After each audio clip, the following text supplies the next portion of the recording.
Assalamualaikum warahmatullahi wabarakatuh. Selamat pagi dan salam sejahtera untuk kita semua. Baiklah, kami dari kelompok 3 ingin menjelaskan tentang chapter 12 yaitu Business Analytics. Adapun dari kelompok kami terdiri dari yang pertama, saya sendiri Bobi Dharma Putra, yang kedua ada Ibu Debbie Handayani, yang ketiga ada Ibu Ermina Dahmir, yang keempat ada Bapak Prim Andariansu, yang kelima ada Bapak Rafki Rusdian, dan yang terakhir ada Bapak Yasfran Fuadi.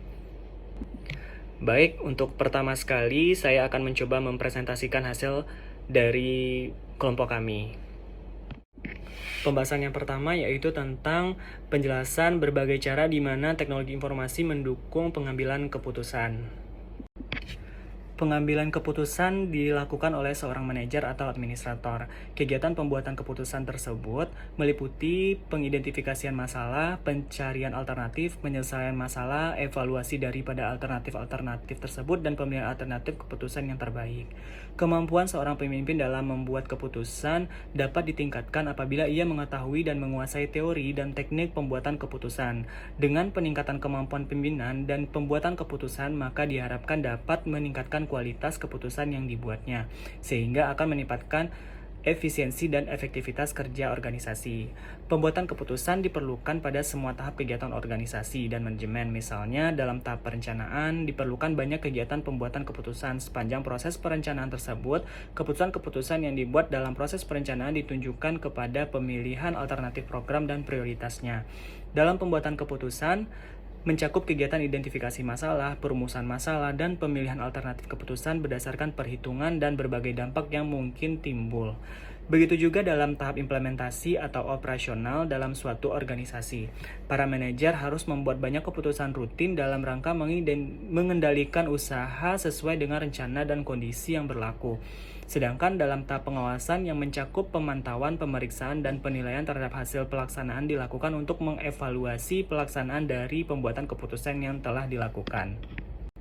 Adapun dalam pengambilan keputusan tersendiri itu terdapat beberapa teori, yaitu dalam pengambilan keputusan ini yang pertama teori rasional komprehensif dan teori incremental. Kegiatan-kegiatan dilakukan dalam organisasi itu dimaksudkan untuk mencapai tujuan organisasinya, yang dimana diinginkan semua kegiatan itu dapat berjalan lancar dan tujuan dapat dicapai dengan mudah serta efisien.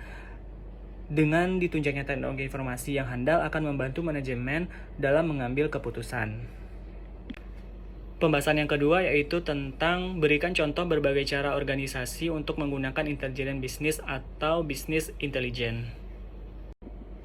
Dalam membangun dan mengimplementasikan bisnis intelijen di suatu organisasi, terdapat 3 pendekatan yang digunakan. Masing-masing dari pendekatan tersebut memiliki kelebihan dan kekurangan, di mana pilihan dari strategi tersebut berdasarkan kondisi dan kebutuhan organisasi yang akan membangun bisnis intelijen. Pendekatan tersebut yang pertama yaitu top-down approach. Pendekatan top-down sangat tepat bagi suatu organisasi yang akan membangun bisnis intelijen, di mana pada waktu yang bersamaan organisasi tersebut juga sedang melakukan inner-ring atau secara menyeluruh di seluruh aspek organisasi.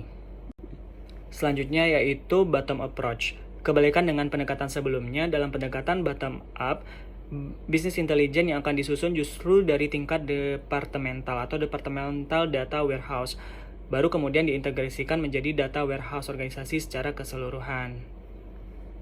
Selanjutnya yaitu tactical approach. Pendekatan ini mengkombinasikan kedua pendekatan sebelumnya untuk mendapatkan kelebihannya. Dalam pendekatan ini, pengembangan bisnis intelijen di suatu organisasi akan dimulai dengan perencanaan dan pendefinisian arsitektur kebutuhan data warehouse organisasi secara keseluruhan atau terstandarisasi.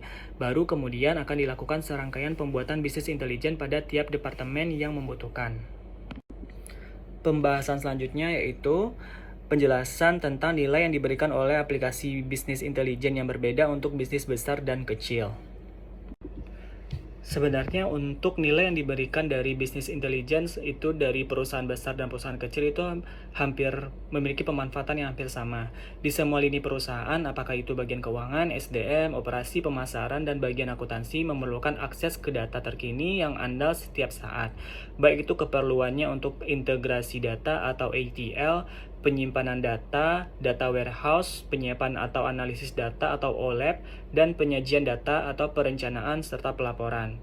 Solusi pelaporan yang dihasilkan dari Bisnis intelijen ini menghilangkan kebutuhan untuk pengumpulan data secara manual yang rawan kesalahan dari berbagai sumber.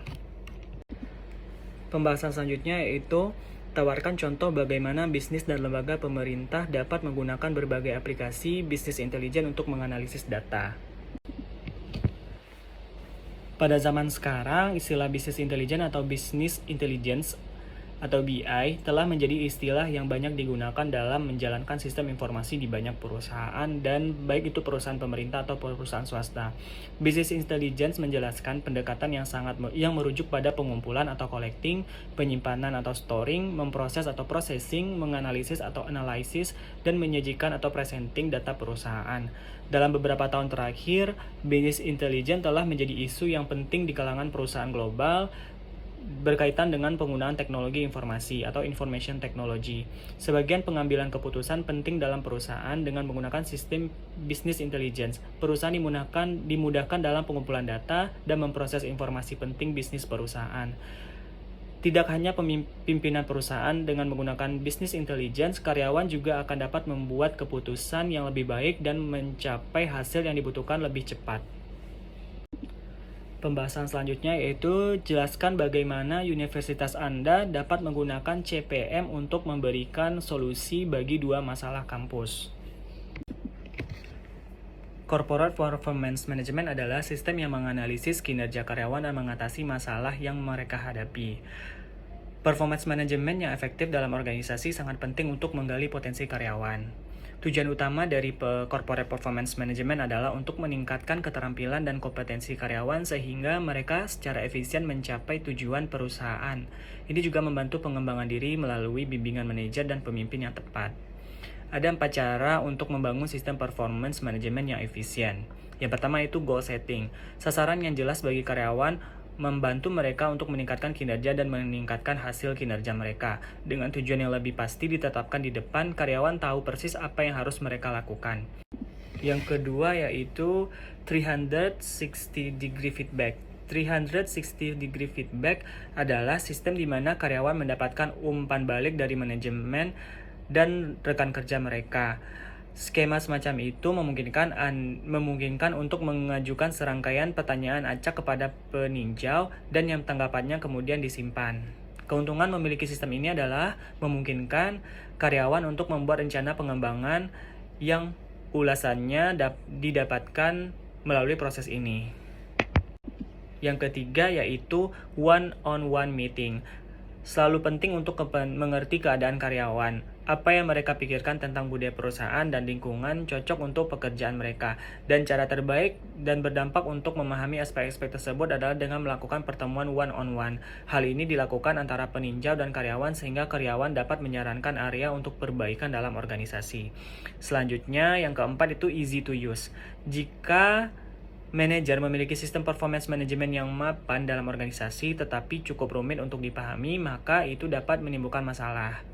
Manajer membutuhkan sistem agar berkelanjutan dan fleksibel, yang akan memungkinkan penggunaan memiliki pemahaman yang lebih mendalam. Dan untuk mencapai itu, sistem performance management harus sederhana dan mudah digunakan.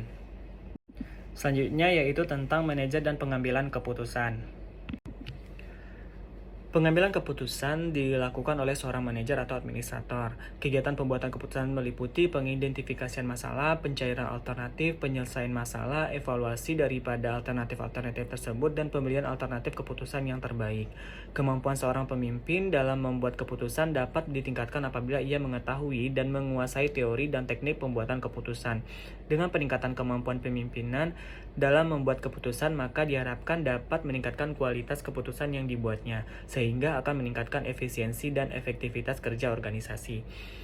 Pembuatan keputusan diperlakukan pada semua tahap kegiatan organisasi dan manajemen. Misalnya, dalam tahap perencanaan diperlakukan banyak kegiatan pembuatan keputusan sepanjang proses perencanaan tersebut.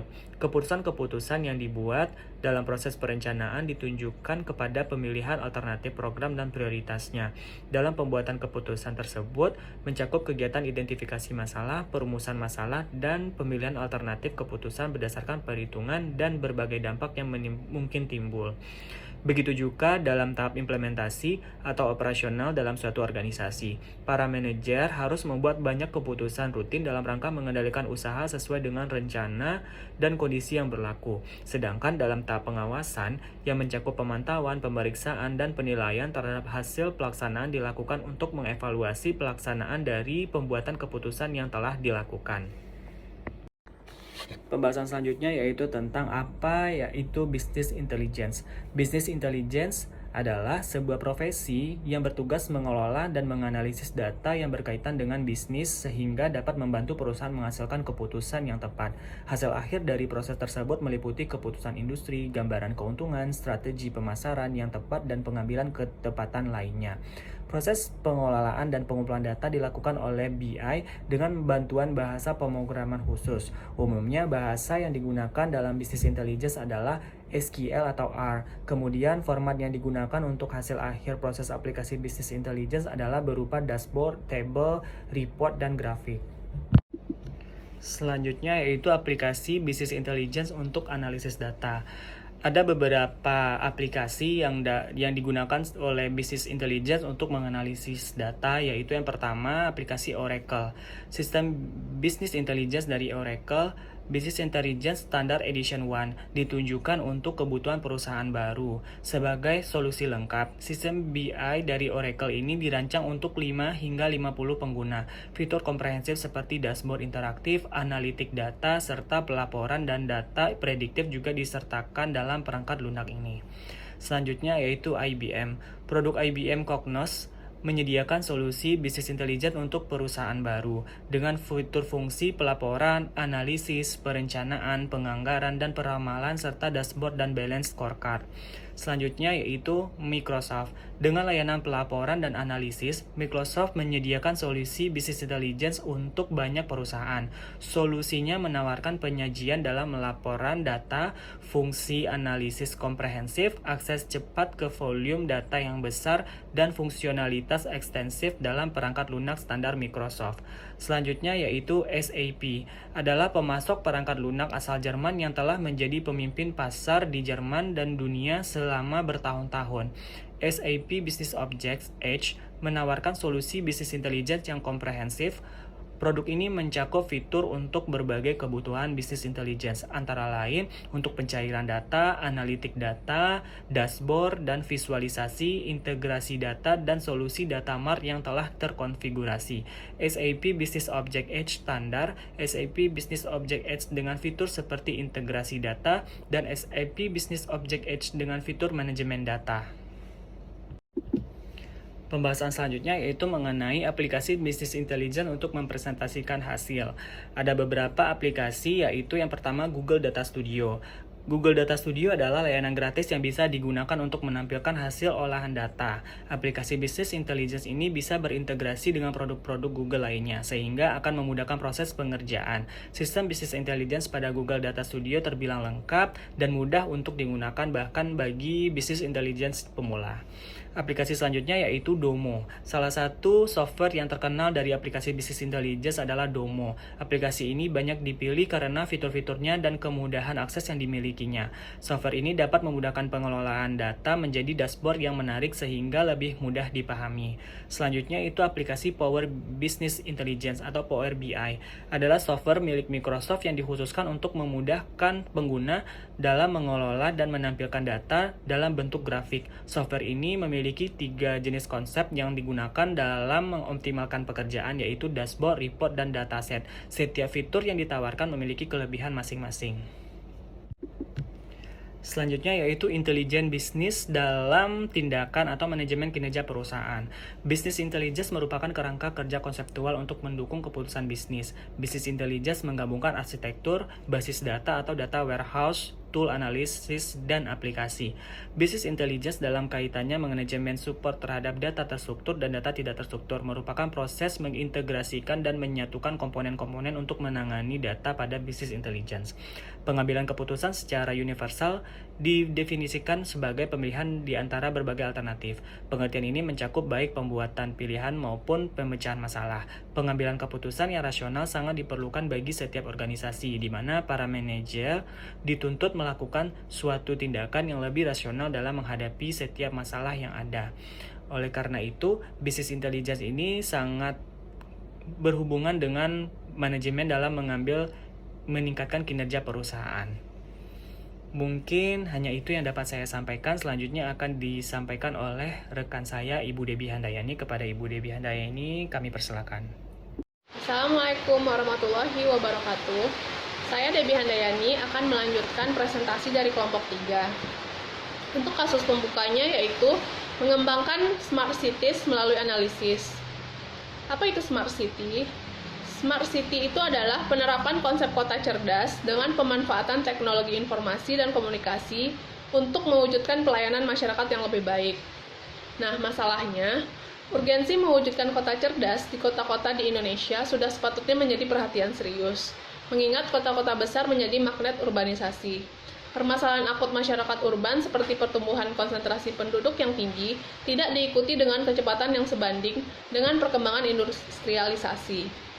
Masalah ini akhirnya menimbulkan fenomena yaitu urbanisasi berlebih.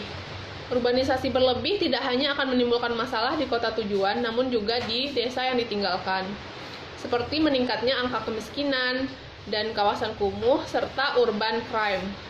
Selanjutnya, solusi apa yang dapat dilakukan untuk mengatasi masalah ini? Pemerintah daerah dapat mendukung daerahnya sebagai kota cerdas dengan melakukan langkah-langkah sebagai berikut. Yang pertama, mengembangkan ilmu pengetahuan berbasis kearifan lokal, serta melalui program penelitian, sehingga mendukung peningkatan kualitas sumber daya manusia yang baik, serta terciptanya inovasi dan kreativitas dari masyarakat. Yang kedua, berupaya untuk memperbaiki sistem, sarana, dan pelayanan berbasis teknologi. Pemerintah daerah harus banyak membangun infrastruktur kota berbasis teknologi, serta menyediakan berbagai fasilitas teknologi yang memadai di bidang pelayanan publik, bisnis, dan ekonomi.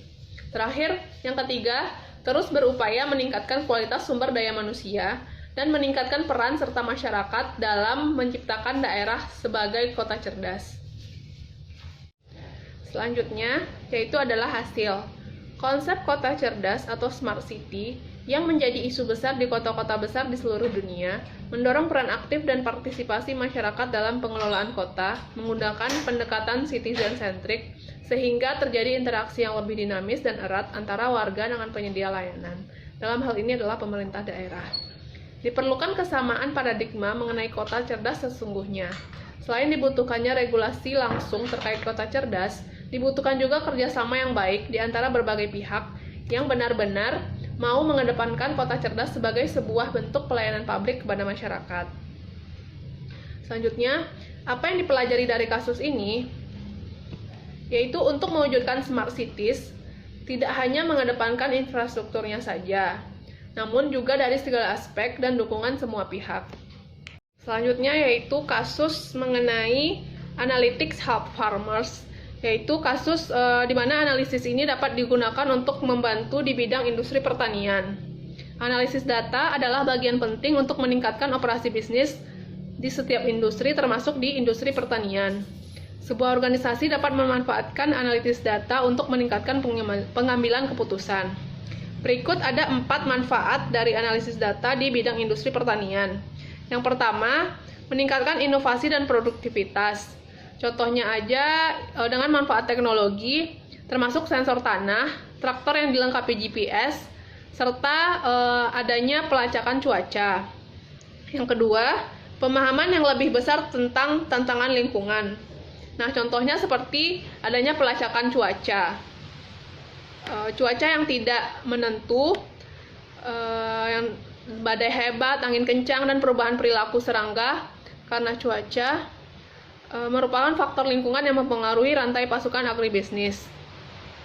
Yang ketiga, mengurangi pemborosan dan meningkatkan keuntungan. Nah, agar tetap menguntungkan, agribisnis harus terus berinovasi dan menemukan cara untuk menunjukkan nilai nyata. Melalui penggabungan strategi analisis data, agribisnis memperoleh kemampuan untuk menjawab pertanyaan terkait penjualan melalui data dari satu platform, menciptakan peluang untuk membuat keputusan berbasis bukti yang tepat waktu. Dan yang terakhir, meningkatkan manajemen rantai pasokan. Nah, rantai nilai agribisnis saat ini sangat tertutup dan membutuhkan perbaikan baik dalam upaya komunikasi maupun kolaborasi. Dampak transformatif dari teknologi pertanian presisi seperti analisis data memudahkan petani untuk melacak produk mereka melalui rantai pasokan. Selanjutnya, manajer dan pengambil keputusan. Ada 4 poin di sini. Poin pertama adalah pekerjaan manajer dan pengambilan keputusan. Poin kedua, mengapa manajer membutuhkan dukungan IT. Yang ketiga, teknologi informasi apa yang tersedia untuk mendukung para manajer. Dan yang keempat, kerangka kerja untuk analisis keputusan terkomputerisasi. Selanjutnya, saya akan menjelaskan tentang pekerjaan manajer dan pengambilan keputusan. Nah, ada 3 peran utama seorang manajer. Yang pertama adalah interpersonal. Interpersonal ini terbagi 3 pula, yaitu sosok atau figur yang bertanggung jawab, 2 pemimpin yang baik, 3 penghubung internal dan eksternal. Yang kedua, peran dari seorang manajer sebagai informasional. Seorang manajer berperan sebagai pengelola informasi. Dan yang terakhir, peran dari seorang manajer adalah desisional. Manajer bertanggung jawab untuk menyelesaikan setiap permasalahan dan konflik yang terjadi di dalam organisasinya. Nah, demikian penjelasan dari saya. Selanjutnya akan dipresentasikan oleh Ibu Ermina. Kepada Ibu Ermina dipersilahkan. Bismillahirrahmanirrahim. Assalamualaikum warahmatullahi wabarakatuh. Baik, saya Ermina Dahmir akan melanjutkan presentasi dari rekan kami Debbie Handayani. Mengapa manajer membutuhkan dukungan teknologi informasi? Setiap seorang manajer mempunyai hak dan berkewajiban mengambil keputusan.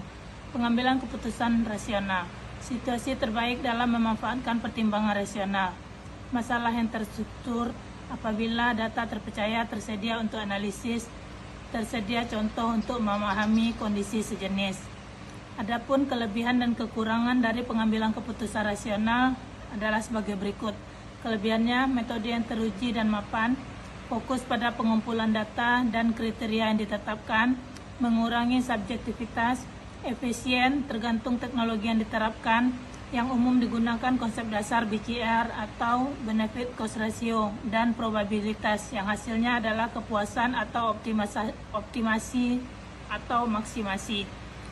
Adapun kekurangannya, diasumsikan sudah ada pengetahuan yang akan dihasilkan, model linear dan tidak dinamis, dimunculkan sebagai objektif, namun pengambilan keputusan oleh siapapun membutuhkan justifikasi pribadi. Keputusan dan manajer. Manajemen adalah suatu proses untuk mencapai tujuan organisasi melalui pemanfaatan sumber daya yang dimiliki seperti SDM, dana, energi, material, ruang, dan waktu. Sumber daya yang dimaksud dipahami sebagai input, dan hasil yang dicapai untuk memenuhi tujuan disebut output dari proses manajemen. Manajer memandang proses ini sebagai upaya untuk memperoleh hasil yang optimal.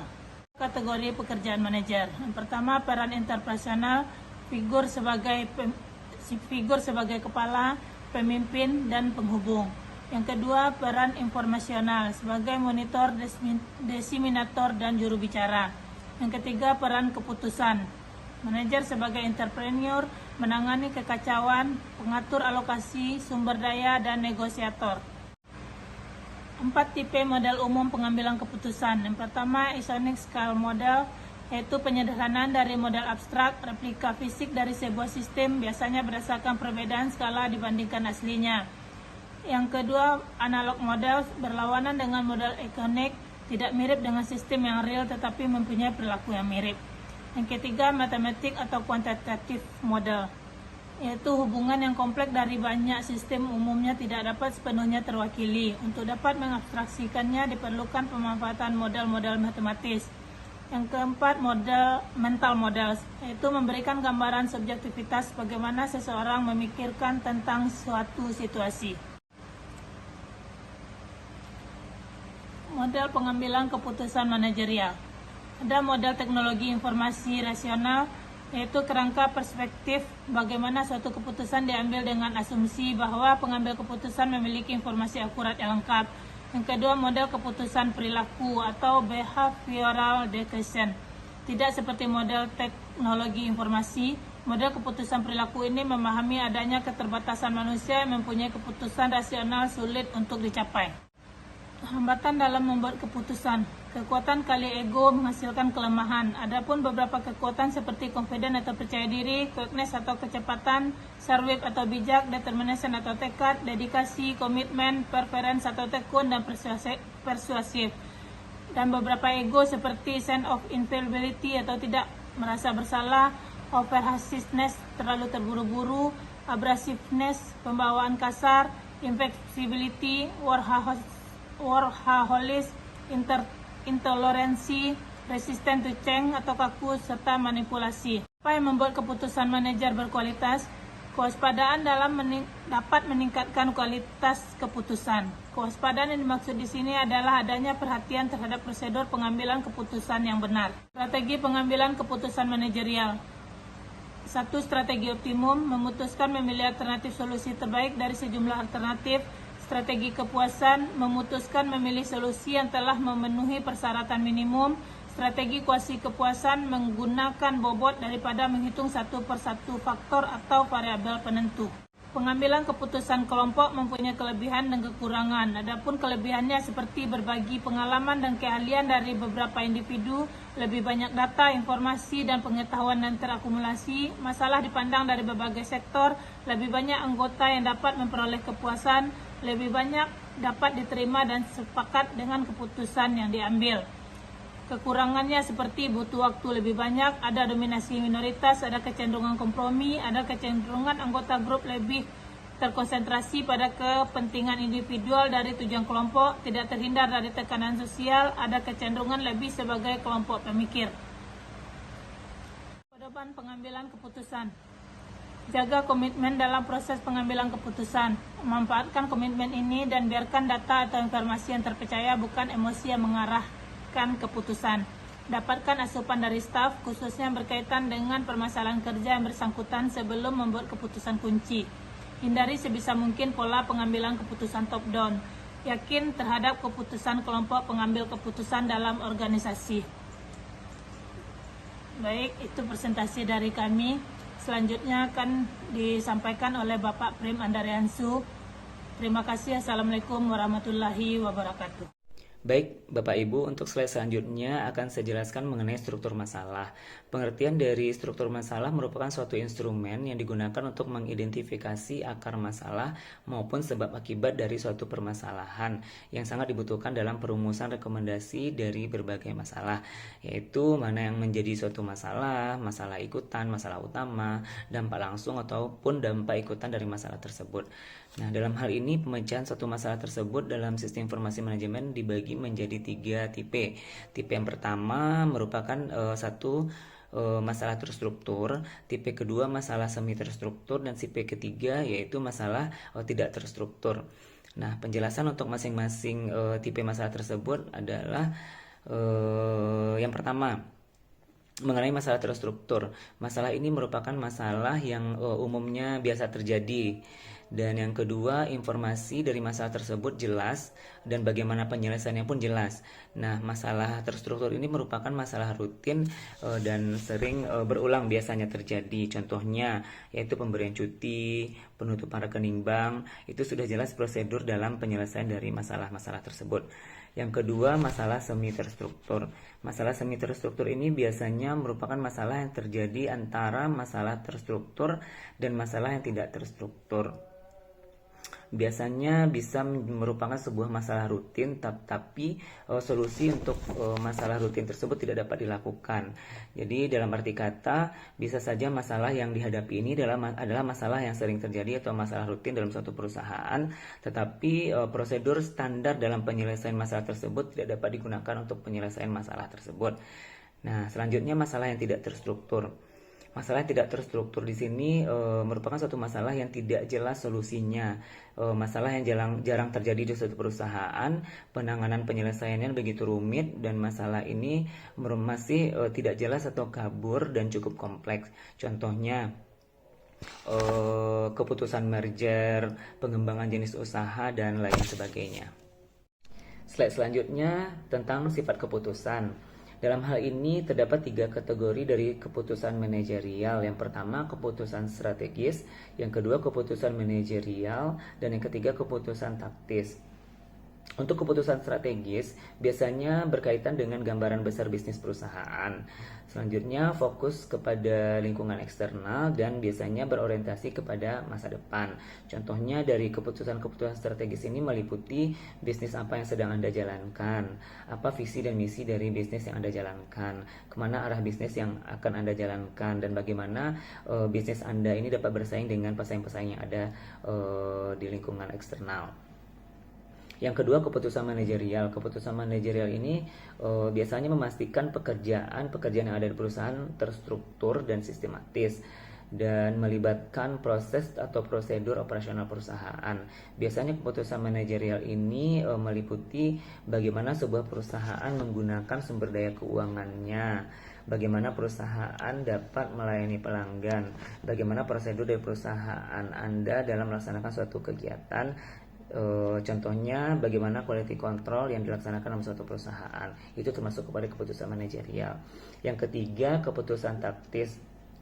Keputusan taktis ini biasanya meliputi instruksi kerja, bagaimana dan siapa serta kapan suatu pekerjaan dilaksanakan. Selanjutnya, pengendalian operasional. Pengendalian operasional ini dapat didefinisikan sebagai suatu aktivitas dalam menetapkan kemampuan sumber daya yang digunakan dalam memenuhi rencana dan kemampuan produksi agar dapat berjalan sesuai dengan yang telah direncanakan dan dapat melakukan perbaikan rencana-rencana serta melakukan proses penempatan agar kegiatan operasional dapat dilaksanakan secara efektif dan efisien. Sedangkan pengendalian manajemen dapat didefinisikan sebagai suatu upaya sistematis untuk membandingkan antara kinerja dengan standar, rencana atau tujuan yang telah ditentukan dan untuk mengatasi kekurangan-kekurangan yang ada dalam suatu proses dalam perusahaan. Tujuan dalam melakukan pengendalian manajemen diantaranya adalah untuk menentukan apakah tindakan perbaikan diperlukan untuk memastikan bahwa sebuah sumber daya perusahaan yang digunakan telah dilaksanakan secara efisien dan efektif mungkin untuk mencapai suatu tujuan perusahaan yang telah ditetapkan. Selanjutnya, perencanaan strategis. Perencanaan strategis merupakan suatu proses yang dilakukan oleh suatu organisasi untuk menentukan strategi atau arahan serta pengambilan keputusan untuk mengalokasikan sumber daya yang ada di perusahaan, termasuk sumber daya modal dan sumber daya manusia, untuk mencapai strategi sebuah perusahaan yang telah ditetapkan. Berbagai teknik analisis bisnis yang dapat digunakan dalam proses penyusunan perencanaan strategis ini, termasuk salah satunya adalah analisis SWOT, strength, weakness, opportunities, dan threat.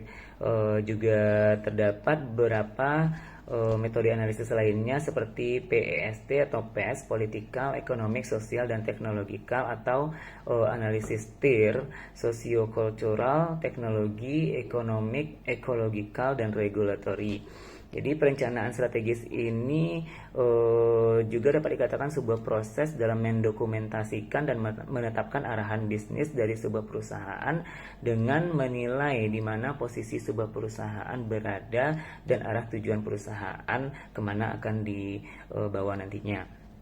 Rencana strategis ini memberikan tempat untuk mencatat visi, misi, dan nilai-nilai, tujuan jangka panjang, dan rencana tindakan yang akan perusahaan gunakan untuk mencapai visi dan misi tersebut. Nah, seluruh rencana didasari pada fokus masa depan.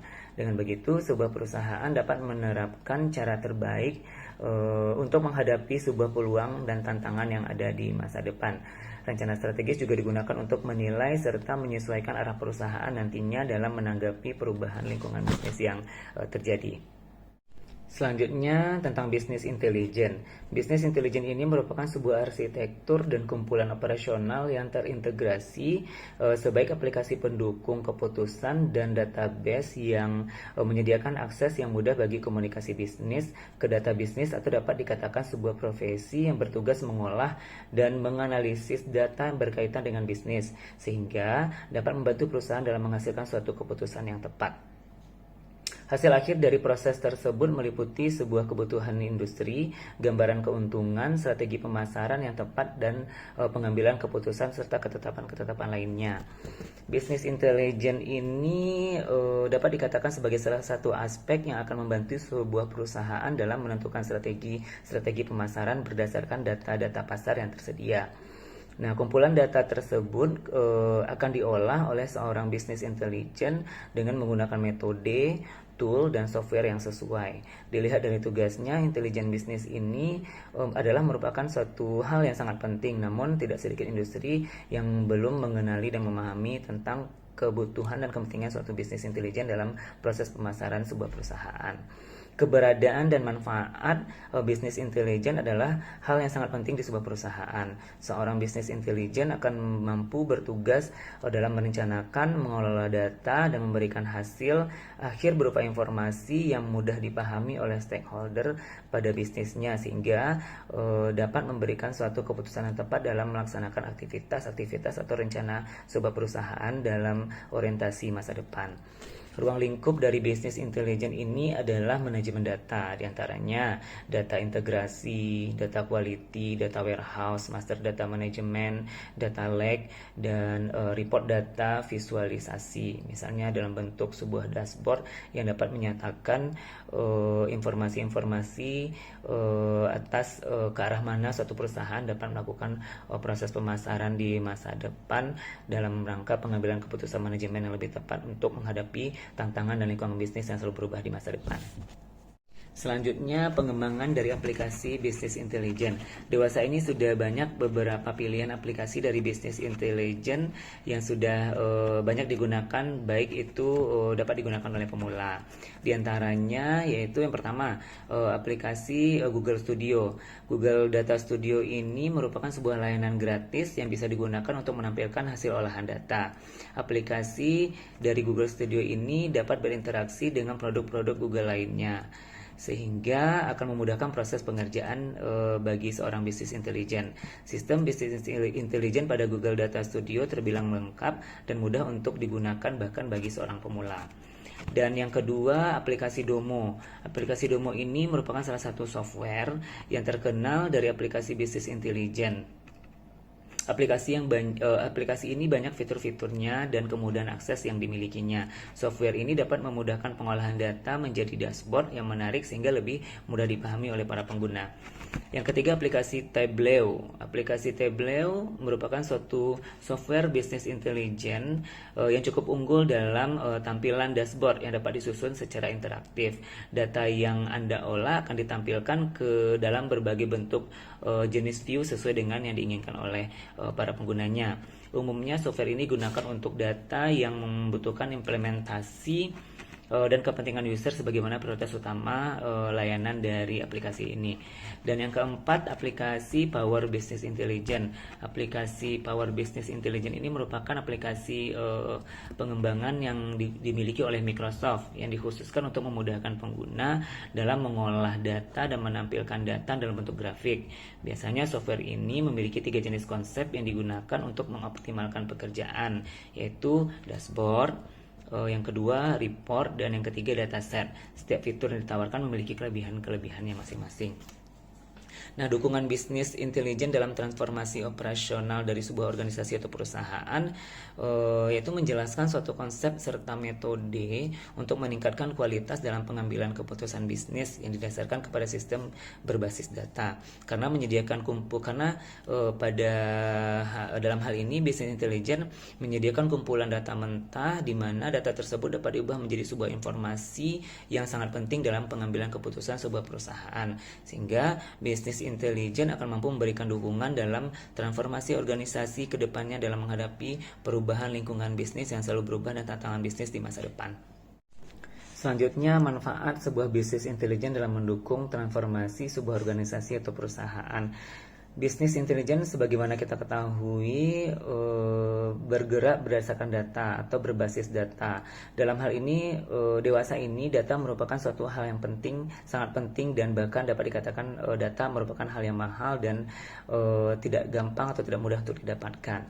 Nah, bisnis intelijen memiliki manfaat dalam sebuah proses transformasi organisasi.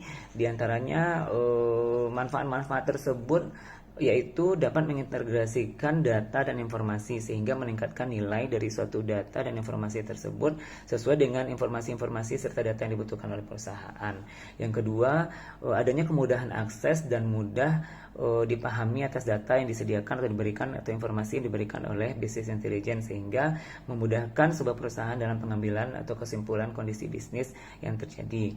Dan yang ketiga, membantu para manajer perusahaan untuk mengambil keputusan yang tepat dan bijaksana dalam menentukan arah kebijakan di masa depan.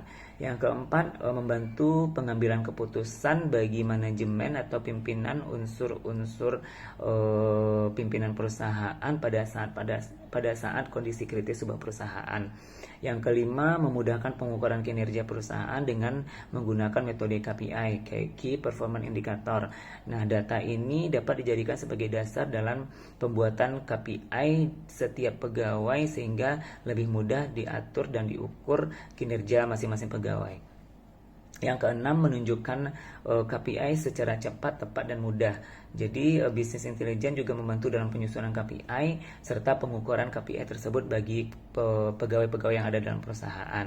Yang ketujuh, Business Intelligence dapat mempersiapkan langkah selanjutnya untuk mengantisipasi jika terdapat indikator yang menunjukkan adanya suatu masalah dalam perusahaan. Yang kedelapan, meningkatkan nilai investasi teknologi informasi yang ada dan digunakan oleh perusahaan. Karena nilai sebuah teknologi informasi yang digunakan oleh perusahaan merupakan sebuah investasi jangka panjang yang digunakan oleh perusahaan, sehingga sebuah teknologi informasi dalam bentuk business intelligence itu merupakan suatu keputusan strategis oleh perusahaan dalam meningkatkan nilai bisnis perusahaan di masa yang akan datang. Yang kesembilan, adanya efisiensi pada biaya, karena sebuah bisnis intelijen dapat bergerak secara otomatis melalui sistem dan teknologi, sehingga tidak ada dilakukan pengolahan data menjadi sebuah informasi secara manual lagi. Semua sudah by system secara teknologi. Yang ke-10, dengan adanya teknologi bisnis intelijen tentunya akan menghemat waktu dalam bekerja. Biasanya sebuah keputusan diambil setelah adanya pengolahan data yang dilakukan secara manual membutuhkan berhari-hari. Nah, dengan adanya software bisnis intelijen, maka penghematan waktu dalam bekerja dapat dilakukan dengan efektif dan efisien mungkin. Dan yang ke-11, manfaat dari bisnis intelijen adalah lebih akuratnya sebuah perusahaan dalam mengakomodir atau mengalokasikan sebuah sumber daya perusahaan dan penempatan dari sumber daya perusahaan yang ada. Slide selanjutnya tentang prediksi cuaca. Mampukah kita memprediksi cuaca yang akan terjadi? Pada dewasa ini tentunya sebuah prediksi cuaca dapat dilakukan sebagaimana telah dilakukan oleh Badan Meteorologi dan Geofisika yang ada di Indonesia. Nah, prediksi cuaca ini tentunya ada kaitan dengan bisnis. Dapat dikatakan bahwa sebuah analisis data dilakukan terhadap fenomena yang terjadi, mencakup penyebabnya dan peluang untuk terjadinya fenomena cuaca tersebut terjadi kembali. Dalam hal ini diperlukan sebuah keahlian dalam menginterpretasikan atau memfilosofikan dinamika atmosfer yang terjadi di dunia atau di bumi ini. Nah, dalam memprediksi sebuah cuaca, pembuatan perkiraan cuaca biasanya dilakukan oleh badan terkait dengan menggunakan sebuah teknologi pemodelan prediksi cuaca berbasis komputer. Nah, jadi saat ini Bapak Ibu, sebuah teknologi informasi juga sudah mampu melakukan prediksi terhadap cuaca yang akan mungkin terjadi. Biasanya aplikasi ini dikenal dengan model numerical weather prediction atau NWP. Jadi prediksi cuaca di bumi ini kini merupakan menjadi bagian penting dalam kehidupan manusia, baik itu juga kehidupan sehari-hari ataupun kehidupan bisnis. Nah, perubahan cuaca bisa berimplikasi kepada sektor bisnis, diantaranya sektor pertanian, sektor logistik, transportasi, hingga dapat memitigasi sebuah bencana. Karena dengan adanya prediksi cuaca, para pebisnis ataupun kehidupan manusia dapat melakukan antisipasi dari dampak suatu cuaca yang apabila terjadi cuaca ekstrim atau cuaca yang tidak diinginkan oleh sektor-sektor tertentu atau pebisnis yang ada. Nah, sebuah perusahaan di Jerman itu sudah mengembangkan sebuah aplikasi, juga mengembangkan sebuah aplikasi perkiraan cuaca yang mengandalkan data pengamatan dari berbagai lokasi. Di sini kalau di Indonesia Bapak Ibu, badan terkait seperti Badan Meteorologi dan Geofisika juga sudah mampu memprediksi perkiraan cuaca sejak lama. Biasanya juga disampaikan dalam acara berita perkiraan cuaca, tapi saat sekarang ini mungkin sudah jarang diinformasikan di berita, tetapi itu tetap dilakukan oleh Badan Meteorologi dan Geofisika. Bahkan dari Badan Meteorologi dan Geofisika Indonesia pun sudah membuatkan tahapan-tahapan dalam penentuan atau memprediksi sebuah cuaca yang akan terjadi. Di antaranya yang pertama, adanya pengamatan unsur-unsur cuaca yang dilakukan oleh stasiun meteorologi dan geofisika. Yang kedua, pengamatan juga dilakukan secara otomatis menggunakan alat-alat canggih. Yang ketiga, pengamatan yang dihasilkan dari peralatan tersebut masuk ke dalam server. Dan yang keempat, dari server tersebut kemudian dikirim ke server pusat. Dan yang kelima, data tersebut diolah dalam komputer analisis dan perkiraan data terkait perakiraan cuaca. Nah, nanti hasil akhir dari analisa cuaca ini akan disampaikan secara harian dan mingguan kepada berbagai pihak atau masyarakat umum yang dapat menggunakan perakiraan cuaca ini sebagaimana biasanya. Nah, perakiraan cuaca ini memang sangat penting dalam proses bisnis dan kehidupan sehari-hari, karena perkiraan cuaca dapat memberikan informasi sehingga pebisnis dapat mengidentifikasi dan melakukan tahapan-tahapan atau langkah antisipasi dalam menjaga bisnisnya agar tetap mampu berjalan dan survive di masa yang akan datang. Slide selanjutnya berbicara mengenai prediksi perilaku pelanggan. Perilaku pelanggan atau konsumen atau consumer behavior memang bukanlah sesuatu yang dapat kita prediksi secara akurat. Meski demikian, bukan berarti hal tersebut tidak dapat kita prediksi atau kita pelajari dan kita pahami. Sebab dengan melihat sebuah pola dari perilaku konsumen, maka kita dapat menjadikannya sebagai bahan acuan untuk meningkatkan customer loyalty atau brand loyalty bisnis perusahaan di masa yang akan datang. Hal ini karena memahami sebuah perilaku konsumen merupakan salah satu kunci kesuksesan sebuah bisnis atau perusahaan. Bahkan dengan menganalisa dan memprediksi perilaku konsumen bukan hal yang mustahil apabila Anda dapat mencegah terjadinya upside effect, yaitu fenomena ketika seorang calon pembeli mengurungkan niatnya untuk membeli suatu produk Anda akibat strategi marketing yang salah. Jadi dengan adanya suatu tindakan atau suatu kegiatan memprediksi perilaku pelanggan, kita mampu untuk mengantisipasi dari sifat pelanggan yang tiba-tiba enggan untuk membeli suatu produk yang kita tawarkan.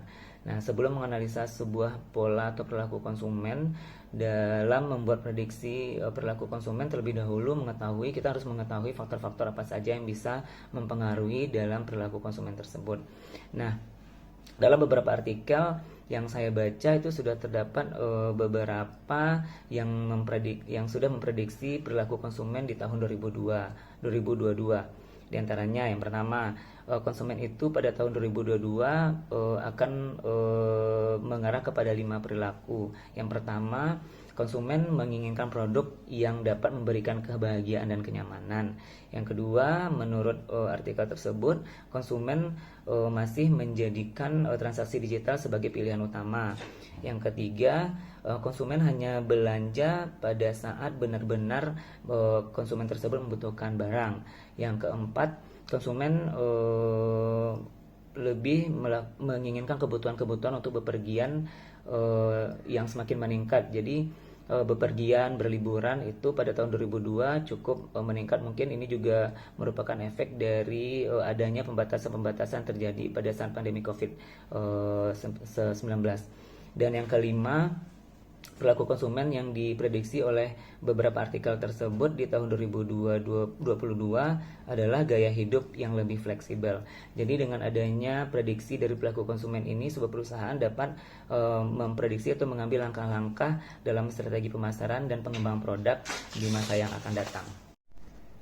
Selanjutnya, dalam memprediksi perilaku konsumen atau pelanggan terdapat beberapa faktor yang mempengaruhinya. Di antaranya ada 3 faktor, yaitu yang pertama faktor pribadi, yang kedua faktor psikologis, dan yang ketiga faktor sosial. Faktor pribadi merupakan sebuah minat dan pendapat seseorang sebagai konsumen. Secara khusus, faktor ini juga dipengaruhi oleh demografi seperti usia, jenis kelamin, budaya, profesi, latar belakang, dan lain-lainnya. Maka itu dalam mempelajari atau memprediksi perilaku konsumen terkait faktor pribadi, pengelompokan konsumen harus sesuai dengan karakteristik konsumen tersebut.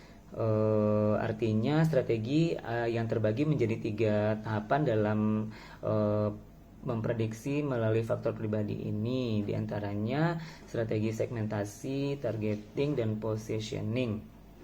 Yang kedua, faktor psikologis. Faktor psikologis merupakan sebuah respon dan sikap individu terhadap kampanye sebuah pemasaran atau brand yang dilakukan oleh sebuah perusahaan, serta sebuah kebutuhan pribadi sebagai seorang konsumen.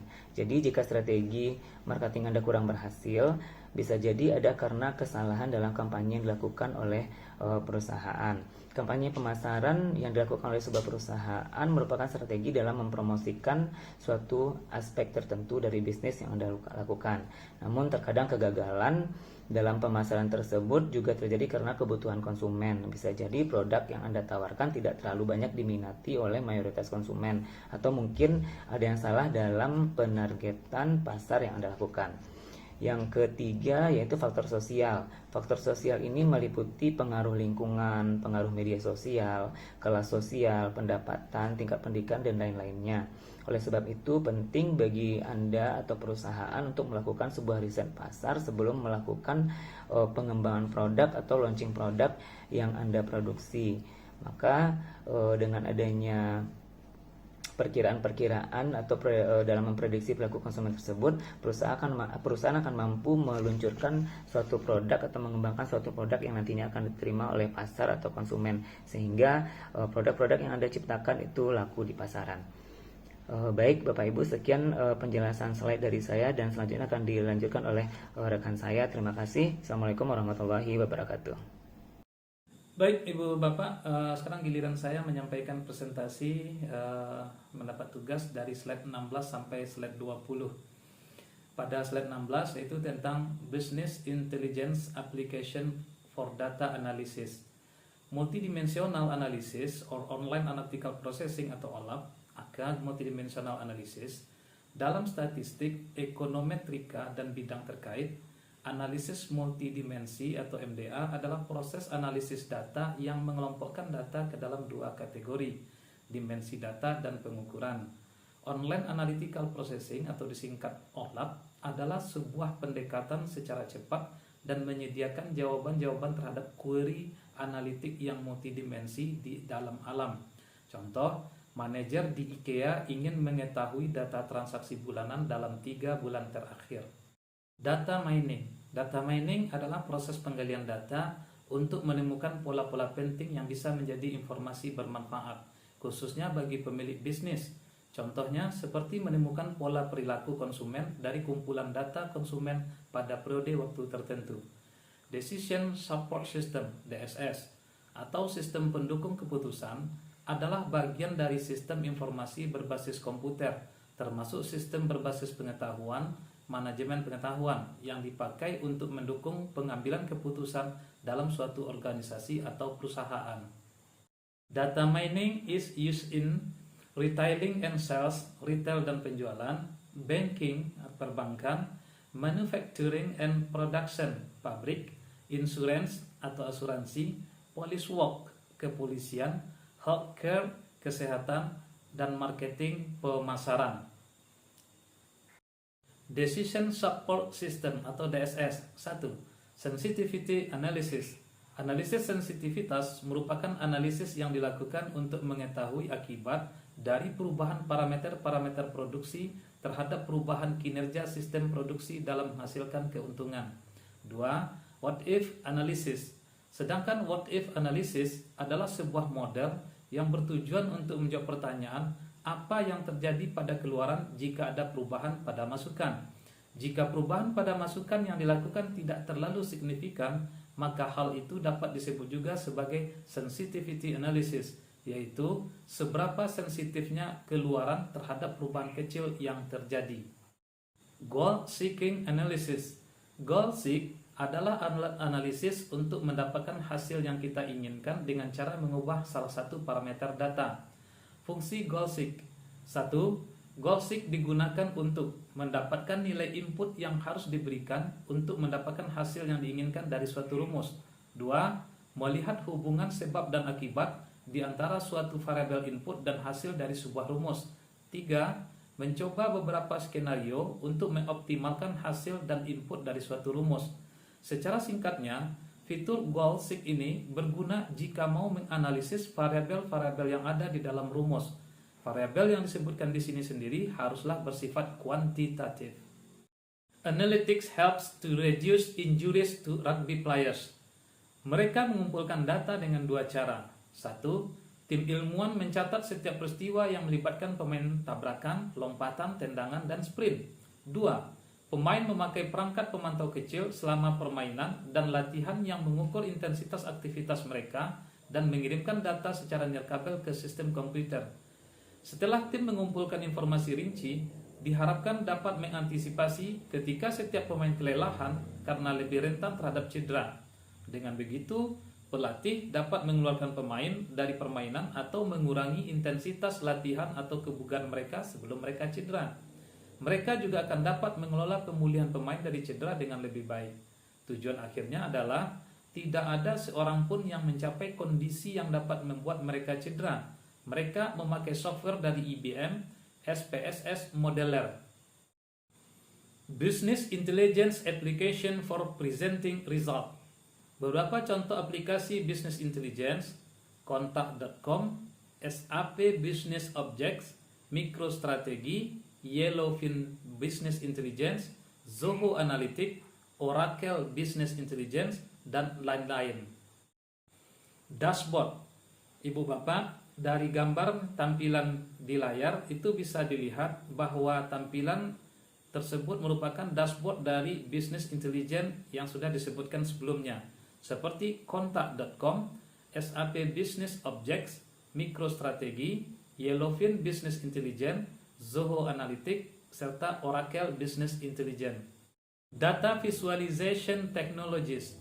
Data visualizations adalah representasi dari data-data bisnis yang sangat kompleks dan ribet, yang kemudian diubah ke dalam format grafik yang lebih sederhana. Bagi perusahaan bisnis, ini bisa dilakukan dengan memanfaatkan perangkat lunak data visualization. Ibu bapak semuanya, pada slide terakhir yang akan saya sampaikan itu berisi materi tentang Real-Time Business Intelligence. Real-Time Business Intelligence atau RTBI atau Intelligent Business Waktu Nyata adalah proses menyortir dan menganalisis operasi dan data bisnis saat terjadi atau disimpan. RTBI memungkinkan organisasi untuk mengevaluasi proses bisnis dan mengambil tindakan strategis pada lingkungan bisnis keseluruhan saat ini. RTBI memiliki beberapa jenis arsitektur penyebaran dan operasional, termasuk 1. Analisis data berbasis peristiwa yang memicu deteksi peristiwa data tertentu. 2. Analisis data server kurang digunakan untuk langsung mengekstrak data dari sumber, bukan dari gudang data atau repositori. Baiklah Bapak Ibu, demikian presentasi yang bisa saya sampaikan. Selanjutnya akan diteruskan oleh kawan yang lain. Terima kasih. Digital dashboard dirancang untuk dapat menyajikan sensitivity, analisis kinerja keuangan, rugi, laba pada PT XYZ. Proses perancangan digital dashboard dimulai dari identifikasi variabel, identifikasi user requirement, perancangan user interface, hingga proses pengujian. Hasil penelitian ini menunjukkan bahwa digital dashboard yang baik harus dapat mempresentasikan data yang padat dengan tampilan yang efisien, menarik, dan mudah untuk dimengerti. Teknologi visual data salah satu teknologi pemetaan yang dapat digunakan untuk pemodelan. 3G adalah penyaman LiDAR, yang artinya Light Detection and Ranging. LiDAR merupakan salah satu teknik pengumpulan data kebumian yang efektif dalam akuisisi data permukaan. Teknologi ini memiliki kerapatan titik dan akurasi 3G yang cukup tinggi. Visualitas 3G CT dimodelkan dengan menggunakan perangkat lunak microstation, P8i plugin, TerraSolid, dan TerraModel. Permodelan dilakukan menggunakan metode otomatis dan manual. 3G CT model yang dihasilkan memiliki tingkat kedetailan LOD2 karena merendahnya distribusi dari titik LiDAR pada fasad atau tampak depan vertikal sehingga kurang cocok untuk pemodelan lebih tinggi dari LOD2. Nilai ketelitian model 3G diperoleh dari perbandingan jarak geometri model 3G dengan jarak yang diukur dengan menggunakan instrumen laser distometer. Ketelitian yang diperoleh memiliki nilai selisih minimum perbedaan jarak sebesar 0,005 meter, selisih maksimum sebesar 0,181 meter, dan nilai RMSE sebesar 0,084 meter.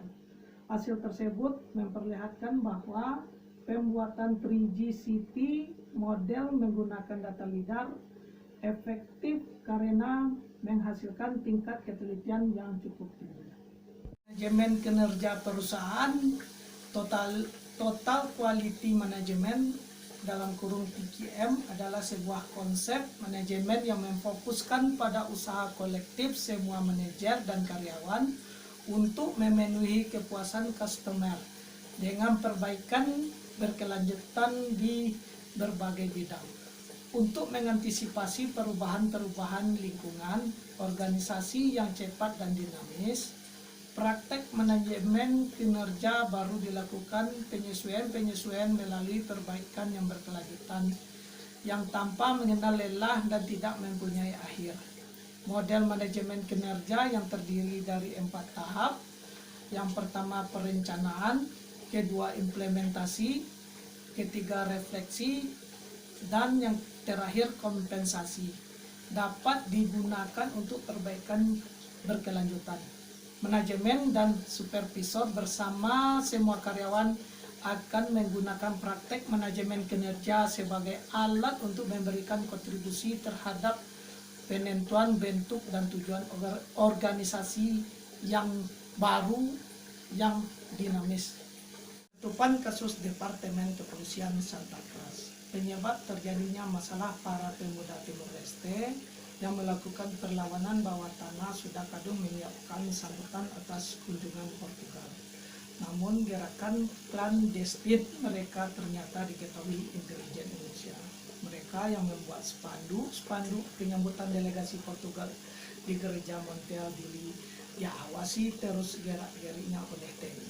Berdasarkan kesaksian seperti ditulis Paul R. Bartop, tentara Indonesia menembaki massa dengan membabi buta.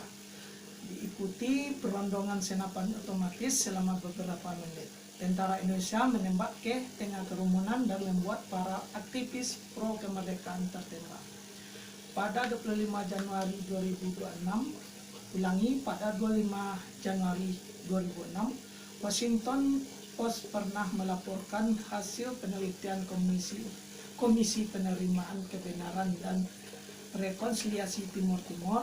Menurut penelitian komisi itu, Amerika seharusnya bertanggung jawab karena telah mendukung baik secara politik, militer kepada Indonesia sejak pertama kali menyerang Timur Timur pada Desember 1975 dan selama mempertahankan daerah itu selama 24 tahun. Setidaknya akibat invasi ini lebih dari 100.000 orang telah tewas.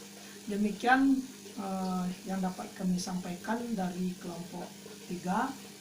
Banyak maaf atas kesalahan dan kekurangan kami. Wabillahi taufik wa hidayah. Wassalamualaikum warahmatullahi wabarakatuh.